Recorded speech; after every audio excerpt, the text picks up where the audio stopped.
এবারে রোজার ঈদে মুক্তি পেয়েছে নায়ক শাকিব খানের রাজকুমার সিনেমাটি। রাজকুমার সিনেমাটি দেখে বেশিরভাগ দর্শকরাই বলেছে রাজকুমার সিনেমাটি অনেক সুন্দর হয়েছে, শাকিব খান অনেক সুন্দর অভিনয় করেছে এই সিনেমাটিতে। শাকিব খানকে এবং রাজকুমার সিনেমার পরিচালককে ধন্যবাদ জানিয়েছে।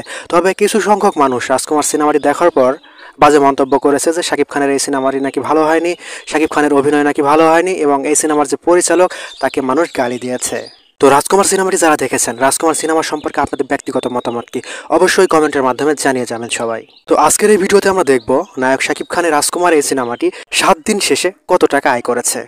তো তার আগে একটি কথা, আপনি যদি এই পেজে নতুন দর্শক হয়ে থাকেন তাহলে অনুরোধ করবো অবশ্যই বিভিন্ন ধরনের তথ্যমূলক ভিডিও পাওয়ার জন্য সবাই পেজটিকে ফলো করে রাখবেন এবং এই ভিডিওটি ভালো লাগলে অবশ্যই শেয়ার করে দিবেন এবং এই ভিডিও বিষয়ে আপনাদের যদি কোনো ব্যক্তিগত মতামত থাকে বা কোনো প্রশ্ন থাকে তাহলে অবশ্যই কমেন্টের মাধ্যমে জানাবেন। রাজকুমার সিনেমাটি ঈদের দিন থেকে বাংলাদেশের বিভিন্ন জেলা শহরের 126টি সিনেমা হলে চলছে, সিনেপ্লেক্সেও চলছে, পাশাপাশি সিঙ্গেল স্ক্রিনের যে সিনেমা হলগুলো রয়েছে আমাদের জেলা পর্যায়ে, উপজেলা পর্যায়ে বা ঢাকা শহরে সব ধরনের সিনেমা হলে চলছে এবং শাকিব খানের রাজকুমার সিনেমাটি দেখার জন্য দর্শকের উপচে পড়া ভিড় রয়েছে। ঈদের দিন থেকে শুরু হয়েও এখন পর্যন্ত ঈদের 7ম দিন, তারপরেও দেশের বিভিন্ন সিনেমা হলগুলোতে এখনও দর্শকদের উপচে পড়া ভিড় রয়েছে। তবে ঈদের প্রথম দিন, দ্বিতীয় দিন বা তৃতীয় দিন বা চতুর্থ দিন যেমন ভিড় ছিল, তবে বর্তমানে 7ম দিনে এসে সেই ভিড়টা আর লক্ষ্য করা যাচ্ছে না। কিছুটা দর্শকদের উপস্থিতি কমে গেছে, কারণ সবাই এখন ব্যস্ত হয়ে গেছে, অফিস আদালত খুলে গেছে, তো যার কারণে আর সিনেমা হলগুলোতে তেমন পরিমাণ দর্শকদের দৃশ্য আর দেখা যাচ্ছে না। তো আমি এই ধরনের ভিডিও তৈরি করলে আমি প্রত্যেকটা ভিডিওতে কিন্তু আপনাদের উদ্দেশ্যে একটা কথা বলে থাকি, সেটা হচ্ছে যে আমাদের দেশে কিন্তু কোনো বক্স অফিস কালেকশন নেই। তবে এই তথ্যগুলো যে শেয়ার করা হয় এটা অনেকটা আনুমানিকের উপর, কারণ এটার কখনো কম বেশি হতে পারে।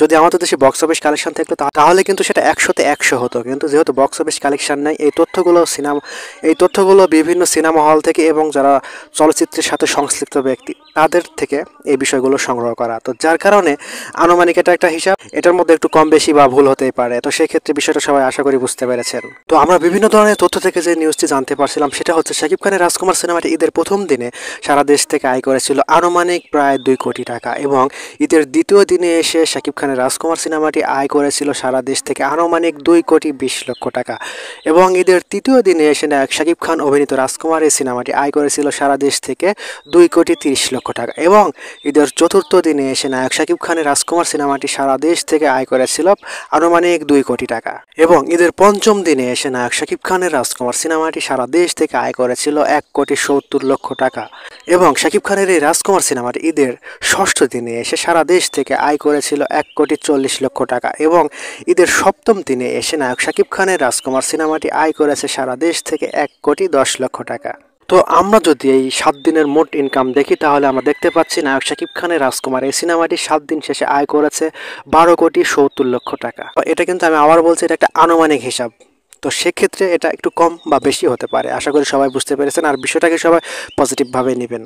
আর এই ভিডিও বিষয়ে যদি কারো কোনো প্রশ্ন থাকে তাহলে অবশ্যই কমেন্টের মাধ্যমে জানাবেন আর ভিডিওটি ভালো লাগলে অবশ্যই শেয়ার করে দেবেন যাতে করে অন্যরা এই তথ্যগুলো জানতে পারে বা তাদের মতামত প্রকাশ করতে পারে।